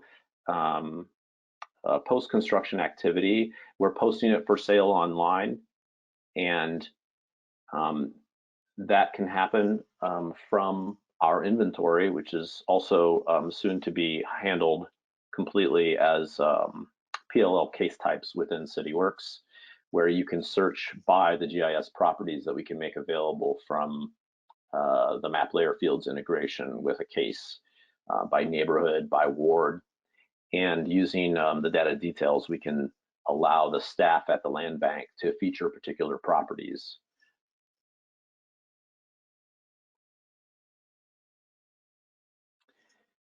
And that's it for me. Thanks so much for that. That was awesome. And great presentation on the workflow and checking the status of permits or licenses. I think that's awesome. And love how you use Cityworks PLL to keep your city running and looking great. Yeah, we love the process management aspect of it. It's nice to be able to track a process, not just be in it and doing it. Right. Yeah. It's amazing what it takes to keep a city running and looking good. And so how many people in your organization manage the property stabilization program? I would say it's somewhere between 5 and 10 right now. If you're looking between both our land bank, the group within the land bank organization, LRA, that manages this process, as well as the building division staff that are assigned to kind of manage this process as well. That's great. And they've adopted Cityworks really well, it seems. Yeah, and but as I said, you know, the building division side does not operate within Cityworks. We've definitely taken the tack of providing pretty heavy integrations. We have integrations from service requests to our building division system, as well as the case side in PLL. Awesome. Thank you so much for that and taking the time today. And with that, I think we're going to go ahead and move on. I don't see any more questions coming in. Thank you so much, Walker. Next up, we have Columbia County, Georgia. And we've got Lindsay Stokes, who is a GPS technician and certified drone pilot, and Larry Hobbs. He is a GIS manager, UAS program manager. They will be speaking with us today about the UAS program from pilot tracking, equipment inventory, and unified flight log. Thanks for joining us today, Lindsay and Larry, and we're going to go ahead and give you the time. Thank you, Cindy. My name is Larry Hobbs. I'm the the GIS manager for Columbia County. Bear with me, I got a little feedback.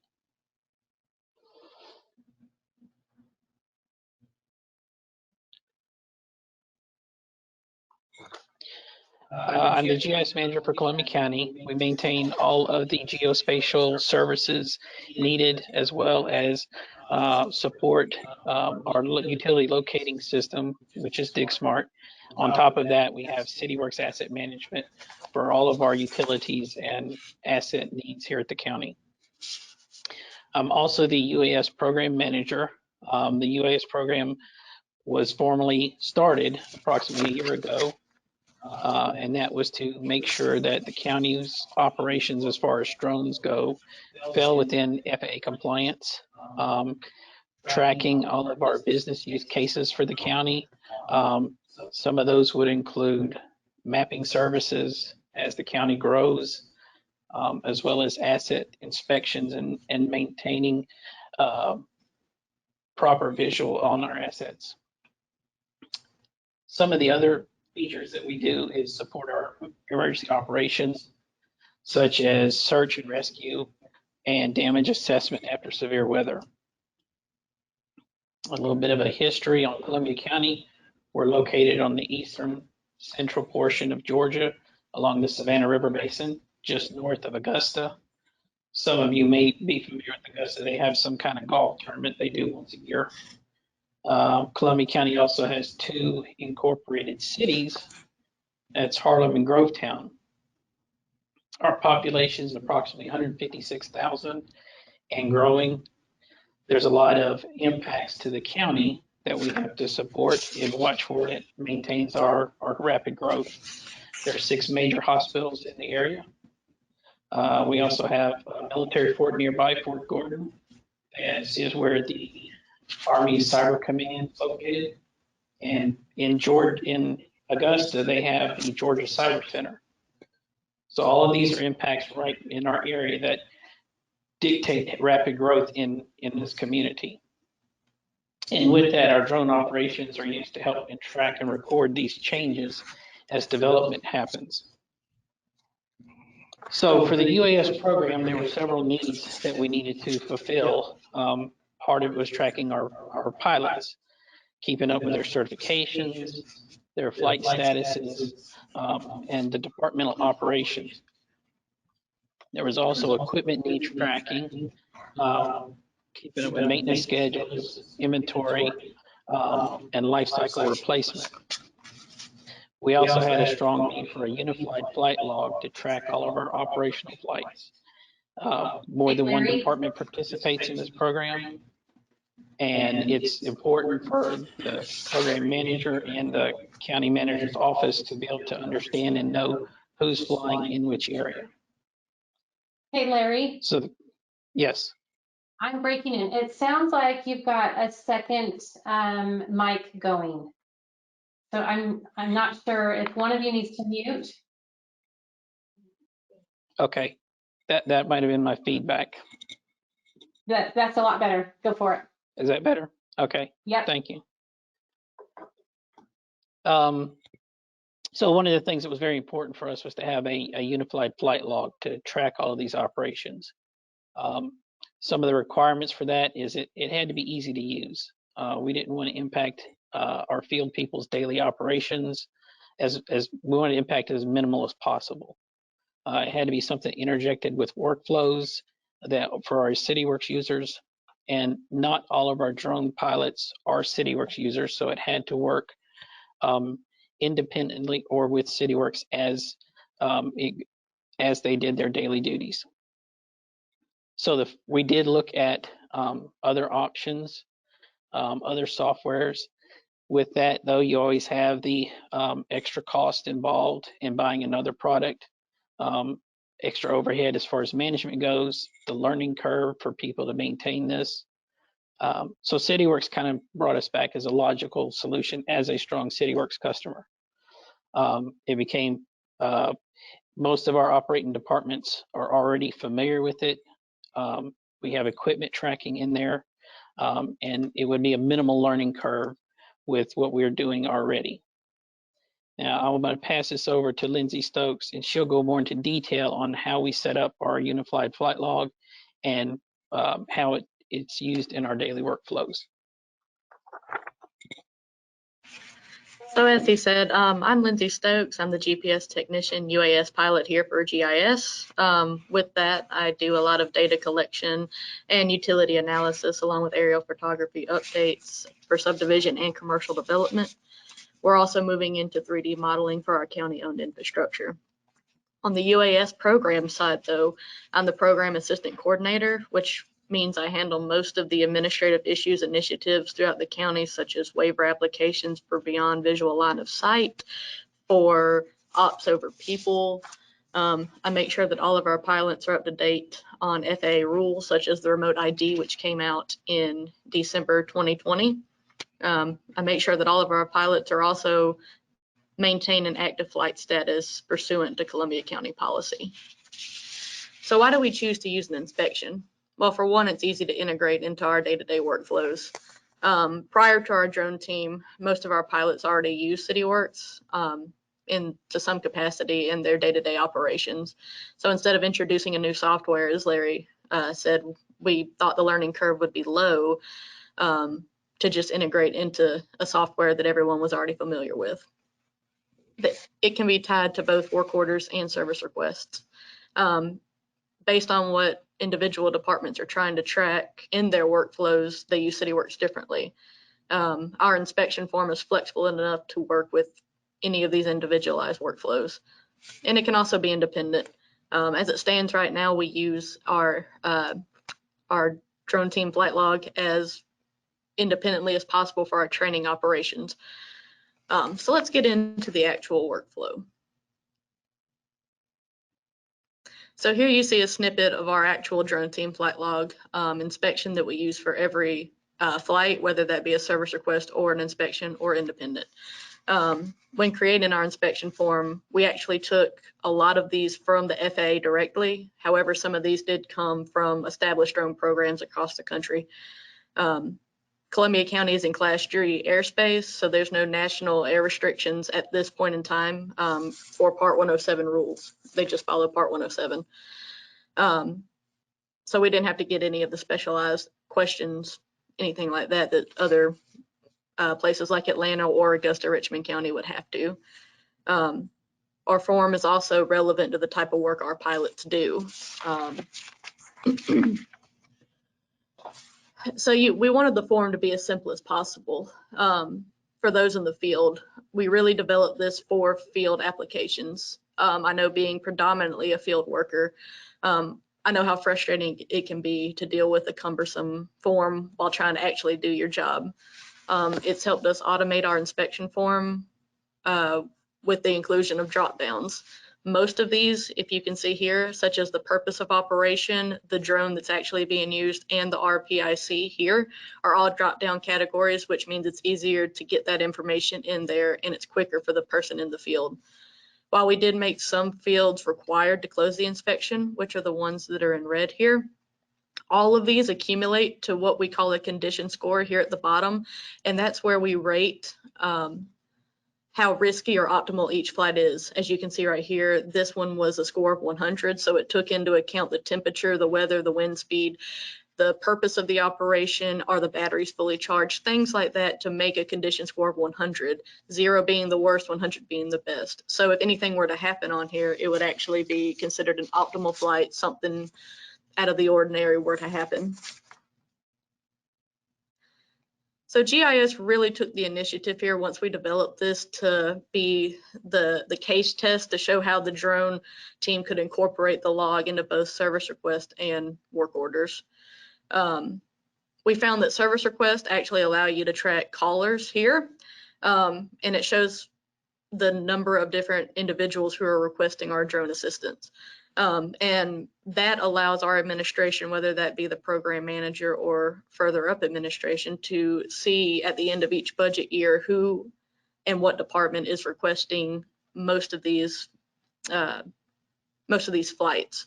And they might be in the business of actually getting a drone themselves instead of requesting our assistance.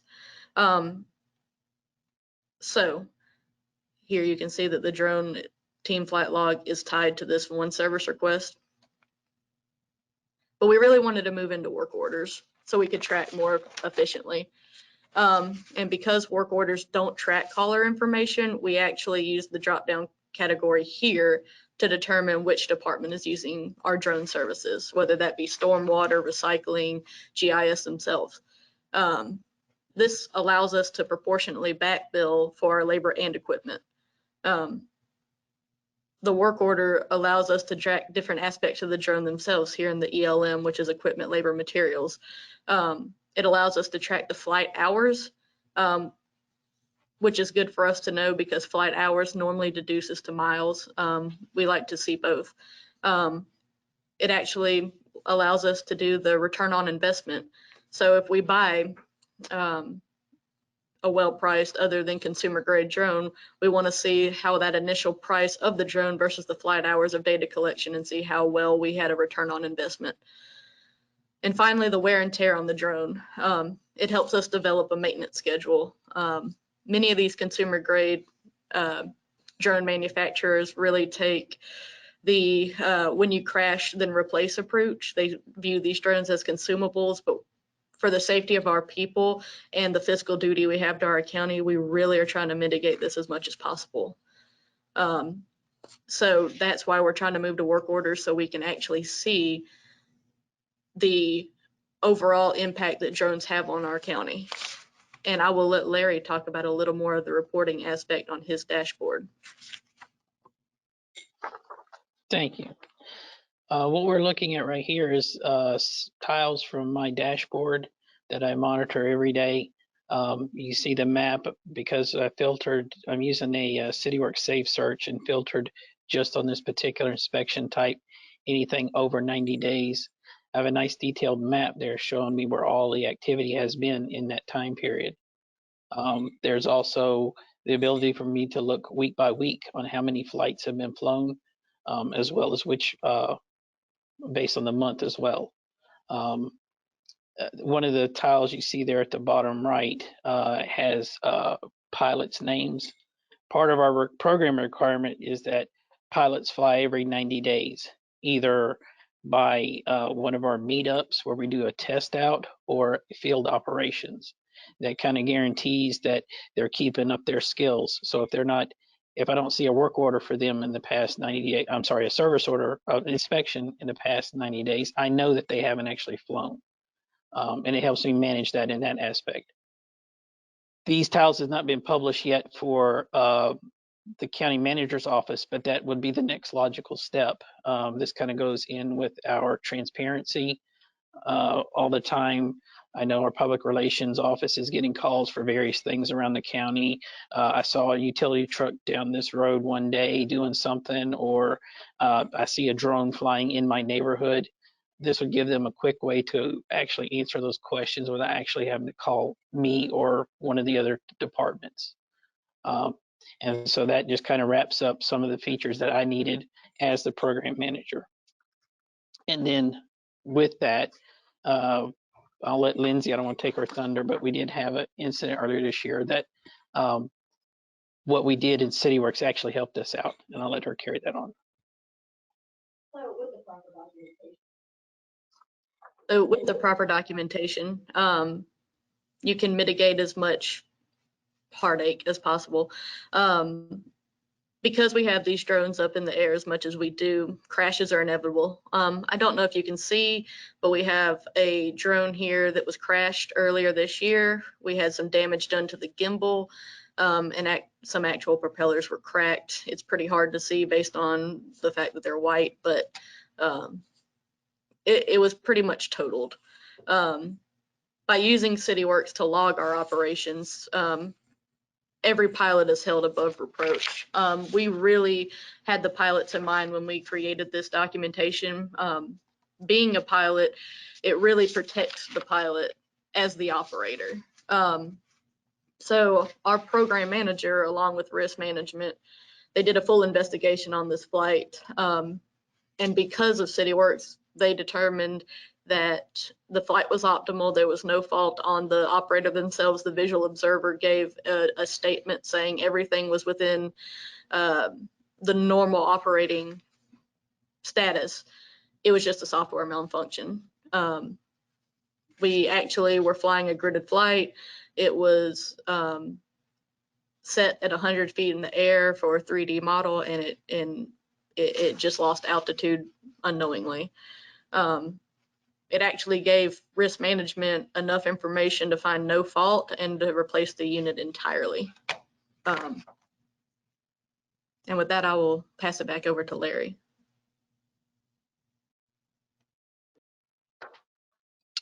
Thank you, Lindsay, and thank everyone for listening to our stories here. Just as a wrap up, Cityworks just enabled us to use it in a manner maybe not initially designed for, but we were able to expand and kind of use it in a different direction, but to fit a need that we had. We're able to maintain our U.S. departmental operations with minimal impact to their businesses, as well as keep county transparency. And it also helps keeps us compliant with the FAA as far as our reporting stance goes. It's just been a good fit for us for this operation as we are taking off and building as we go. And thank you. That's pretty cool stuff. And I love the ease of how the day-to-day workflows can be integrated into organizations, as well as how Cityworks can be used to log each drone flight. Really cool. So tell me, how willing were departments how willing were they to accept this unified flight log? Well, part of it was part of our county policy, so they didn't have much choice. But it again, as Lindsay was describing, we didn't want this to be a cumbersome hurdle for them to work through.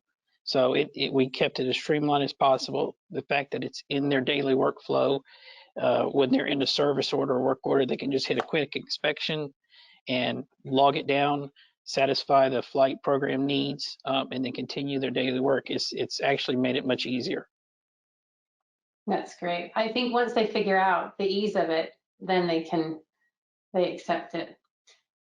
So how did you incorporate the county's drones into service requests, since the service requests do not track equipment? We actually put the drone as it was kind of a workaround because we wanted to have it fully incorporated into Cityworks. We put the drone as a employee, and then we could track its labor that way. Instead of flight hours, it's just labor hours, but it's roughly the same thing. It gives us the same information for auditing purposes. That's awesome. So you're able to work around that. Great presentation again, and thank you for taking the time to share this. And I'm sure there'll be some more questions that come in, and when they do, I'll share those. Thanks again. Thank you, ma'am. Yeah, thank you, Cindy. Yep. We are going to bring in our last presenter of the day, and this is the City of St. George, just south of our home offices by a few hours, just straight down the I-15. And Brian Dial is a GIS administrator in energy services, and he is going to help us wrap things up. And he's going to also show us how API automations can streamline warehouse workflows. Sorry about that, tongue twister. Brian, I'm going to go ahead and let you take it from here. Okie dokie. Thanks, Cindy. Like Cindy said, I'm Brian Dial. I oversee the GIS team here in St. George, Utah for the Energy Services Department. Now, there we are. We're going to talk some cool stuff. I did an article a while ago, or a presentation a while ago, called sort of Star Wars themed. That's where this is coming from. I'm trying to continue it on because we made some more stuff. But a little bit about us. You know, St. George is a beautiful, idyllic city in southern Utah. We're known for national parks, beautiful year-round weather, and amazing outdoor, well, everything. And we have been the fastest growing city in the country a few times over the past number of years. We've seen significant growth. In 2010, we were about 72,000 population, and currently we estimate ourselves to be at about 92,000. And that's full-time residents. It doesn't take into account our population can really double in size during big events, such as the upcoming Ironman North American Championship here in St. George, Utah. So, you know, we have a lot of growth and we have a lot of visitors. Some of the things we're looking at there, and I'm bringing up on here, is we have about 36,178 electric meters and 33,000 water meters. Now, we do mostly power, but there's a lot of overlap between water and power, and we'll get into that a little bit later as we go on. So all this growth and this change and everything, we've really had access to the right tools over time to make sure we could thrive in these times. Now, we've been Cityworks customers for years. In fact, there was a point when Cityworks actually held their user conference here in sunny St. George. And honestly, you should consider winters here again. It's just better. You know, and so I'm going to move forward on in our story just a little bit before I come back to Cityworks, because this overall concept is one of the biggest things we face problems with. And that's that concept of software versus a platform. And if you've been to any Cityworks or Esri conferences over the last few years, you've heard the term platform enough where it almost just becomes background noise. But the problem is people are so familiar with software, whether it's their Photoshop, Excel, apps on their phone that they use all the time, that they just assume all things they use are going to be the same thing on a computer.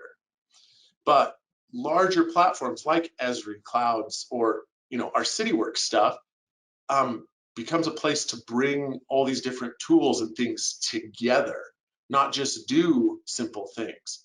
So getting people to understand those slight different concepts has been super important. Now, I won't say all our field workers can explain in detail to you the difference between software and platforms, but making sure management and supervisors have an idea of the concept really helped clean up a lot of issues. So coming back to the story of St. George, let's start with some of the challenges we face starting with. Now, we've had Cityworks for years and years, but generally people were treating it as digital paper, where they saw a work order and they would see it just as a file that they handed from one person to another, and it was physically moved around. That's how they mentally saw it. And so they're working on it. They're the only ones who see it because it's on their desk. And they would use their little submit to field to move it around to one person to another. And when you have a very linear workflow and very small amounts of employees, that could maybe work. But for us at the time, the entire city was on a single site and a single domain. So it was really easy to get things confused. I mean, if you wanted to send work to Smith Jack, but we also have Smith James and Smith John, on either side of him. And those other two people work in different departments, and no one saved searches are set up to find lost work. It's way easy to accidentally click the wrong name on such a big list. And we would end up with a lot of lost work. Now, you guys might run into this too, and maybe you start trying to build the right saved searches, but it ends up becoming really hard because not only there does it get lost, but it makes things really, really slow to get work done. You know, you have your supervisor create it, gives it to their field crews, they do the work, and then they change the submit to people in the office that need to see that ID. But then those people need to remember to change it to the GIS team that needs to see it to verify mapping. And then they need to remember to change it back to the supervisor so he can close it. And the problem is none of those last three groups work in the same building most of the time and aren't even aware really that the other people are working on it. Plus, someone does go on vacation and it just ends up locked in their inbox. And again, it's lost in a different way. And this kind of problem caused a lot of frustration, made people a lot less likely to use Cityworks, which is a problem. If people aren't using it, you can't do cool things with it. And it just starts snowballing to a lot of other issues. So we reworked everyone's work. Now, with the initiation of work, there still starts the same. One person brings it and sends it out. But the first thing we did was get people off that submit to item. And we're starting here because you need to get this to work before you go forward. Now, submit to is just for the person doing field work. And once they mark it complete, they're done with it. It leaves their inbox. And that's where the magic started. So now once they hit it, now everyone, finance, a supervisor, GIS are all able to independently complete their work. You know, once the status is to complete, the supervisor gets the work, can review and close it, doesn't affect anyone else. The office that needs to update stuff uses the resolution field. They can mark that updated and they're done. And the GIS team can do their work once they've updated the update map or the GIS completed, they're all good. And that happens all independent of each other, can be done in any order and no one's holding up anyone else's work. It's really led to an increase in satisfaction and platform usability. Now, with all this smooth sailing in place, doing all this work beforehand, we were finally ready to start exploring the real potential of the platform. And we wanted to look at places we needed the most help with getting things just running better. So step in, application programming interfaces, or APIs. You know, in theory, those are really just a simple way for one program to talk to another like a Rosetta Stone of computers. So let me tell you about our inventory and our warehouses and how we went from wondering about what we have to knowing who took what when. So, you know, we use Storeroom, one of the great Cityworks apps, and it's been an important part of our warehouse for years. Now, the problems we faced were really a difficult to use interface that doesn't work well in the field and didn't make tracking things easy in the building either. We don't have thousands of items, but we have a whole bunch of them. And they end up being super similar in name, just a change in gauge. And when you're trying to do that on a computer in the field, on an app or tablet in the field, or hell, even in the warehouse, sometimes when you're in a hurry, it's easy to accidentally choose, you know, an number 2 amp instead of a 1 amp just on the list. Pulling it off the shelf's easy, but getting the paperwork right, we really need to make that work easier for people because it just ends up feeling tedious if they have to sit there too long. And you have this beautiful system built by engineers who haven't really done that day-to-day work. So you end up with things that work on paper, but fall apart actually. So our annual inventory would end up taking weeks where we would print out forms, paper forms with the count, tell people not to take stuff, keep track of everything, physically count everything, write it down, and once we have all the paper, we go back into the computer, open up Cityworks, and adjust counts based on what's there is. And Storeroom in the field got even harder once we actually started using the mobile app a lot more because it's not really as user-friendly to get into the Storeroom. They have lists and stuff, but our workflows end up being so different week to week with our crews that you can't build a uniform way to do it. So we had a lot of moderately unhappy people. And, you know, our warehouse manager had for a long time wanted to make the warehouse work, like they said, a supermarket. Everything checks in and out. This is a beautiful idea, but it has a lot of logistical issues. And it was kind of dismissed for a long time as just a pipe dream, until I was at the Cityworks user conference a few years ago in downtown Salt Lake City, and there was a new vendor there, Radley Corporation, and they were all about scanners, barcodes, and inventory. So obviously our interest was piqued. So we decided to start with them, and we went off to the races. So to show you a little bit of what we've done with them. Now, they had those rad scanner guns that allow us to check things in and out. And we start with that challenge of getting the software to talk. But we get the Cityworks APIs and the Radley integration with their hardware. And on the back end, it works kind of like magic, because I don't understand how that works. So it's got to be magic. But really, with the APIs talking to each other like they're supposed to, the scanners worked great. It was fantastic. And that's when the real challenges started, making workflows work. Now, the normal interface, you pick up the scanner, people have to type in a work order number, then they scan the items we use. So we decided to start with the best flow is to have crews scan everything they take out for a particular job. So they'll scan it, boom, I take 3 of these, 3 of them, take. And then at the end of the day, if they took 8 fuses, but they only used 4, they go on their work order on the app or on the computer, take off 4 of those fuses, they automatically go back into the warehouse inventory, and we have proper pricing. Now, the work order numbers, typing those in, typing numbers longer than 2 digits is something you should always avoid. And so work order numbers was annoying. So the APIs came to the rescue again. Our city GIS administrator, Trace Stanford, was a magic fella who was able to take those APIs, and he created this web page you're seeing here, which takes the APIs, talks to Cityworks, and then creates a series of QR codes based on all the open work orders that we need. And you can see they're color coded by supervisor. It gives you the work order number, who the supervisor is, the kind of work, where it's at.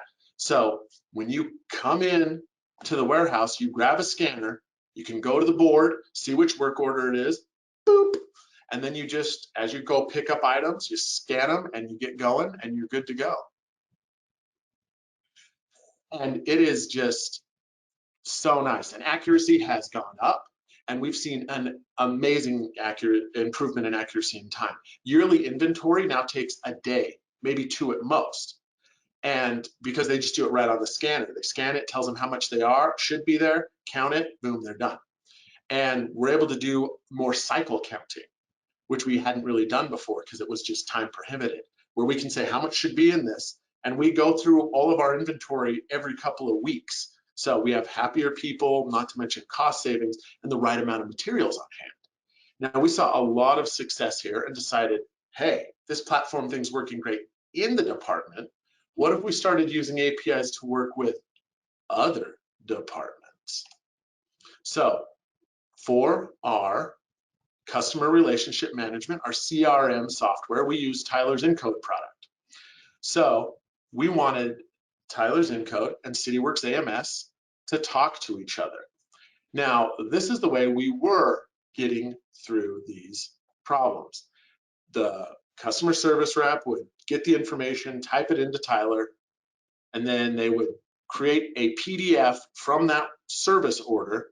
They take that service order PDF and email it to the field workers. Now, the field workers would then take that PDF, take that information, type it into Cityworks, and then they would go do the work, and then the CRM rep logs into their Cityworks, sees the info, grabs the info, types it back into Tyler.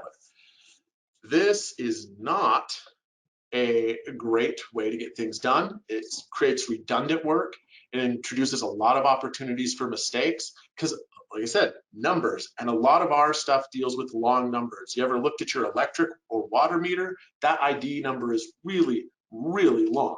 So we end up with so many opportunities for human error, just little slight things too. So we really were in a problem. We found it frustrating. We had 2 separate people doing data entry on the exact same info. And even though there's copying and pasting, this ate up hours every day. And so we're sitting here talking, and I hit up the best customer service rep in the business, Joe, and I'm sorry, Joe, Paliami, I may have pronounced it wrong, but man, that guy is fantastic and great. And I asked him about finding help to getting Cityworks to talk to Tyler better. And Joe recommended Miller Spatial because they had done some integrations on that before. So they came in, and I'll tell you, we've seen some fantastic changes just on what we're calling our phase 1 on it. So right now, the customer service rep types it in to Tyler, the API does its magic on the back end, goes into Cityworks. Our field people don't even type anything. They just go do their work. And now right now we still have the customer reps logging into their Cityworks and then putting information back in. Part of that's a quality control.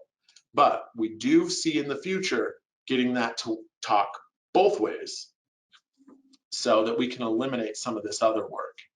So we're pretty excited with it. And we hope to start phase 2 either this year or next year. And so overall, I just want to talk about the best solutions we've found is when you take the whole system into account.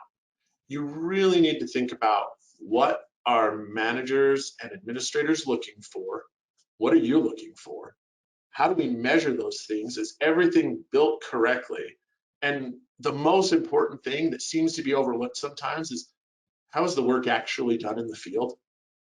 And can we make the tools we have work with how they're doing things now? Or do we need to change how work is done? And you have to be careful with changing people's work, because if you keep changing things really consistently, what we found is you get a lot of fatigue from people, and it just makes them less likely to do anything with the software or the platform, let alone to do it right way. Now, our greatest things we've seen a lot of success here. We've really saved at least about 20 hours a week of data entry. And with inventory, we've saved over 80% of time savings with that. We have more cycle counts and fewer errors that need to be fixed, fewer times trying to find stuff. And the biggest success of all is people are actually using it.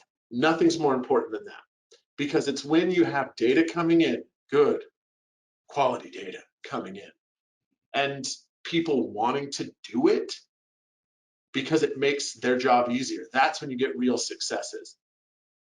And now getting people to do it just because sometimes works, but when people feel like they're heard and they're making adjustments, we found so much success with that. And we have just been so grateful. And these 2 integrations so far have taken a lot of work from some amazing people. We worked with our IT, our other departments, other GIS departments in the city. It's just been a collaborative issue all the way up and down. And going forward, we're just going to have a better center of data. We want to get that Cityworks data to Tyler better, like we talked about. We're hopeful that in the future we'll be able to get access to some of our SCADA systems to get more live data and mapping, just better reports and live analysis. We are super excited with what we've seen so far. And when you get your mindset in the right place, when you get your paradigm just right, it makes a lot of these other things flow just like butter. So we're super excited with everything we're going, and it's just been great so far. So that's me, so thanks. And yeah, if you're planning a good vacation, Southern Utah is good. It is great. It is great to visit for sure. So that customer success rep manager is Joe Pelimai. Thank you.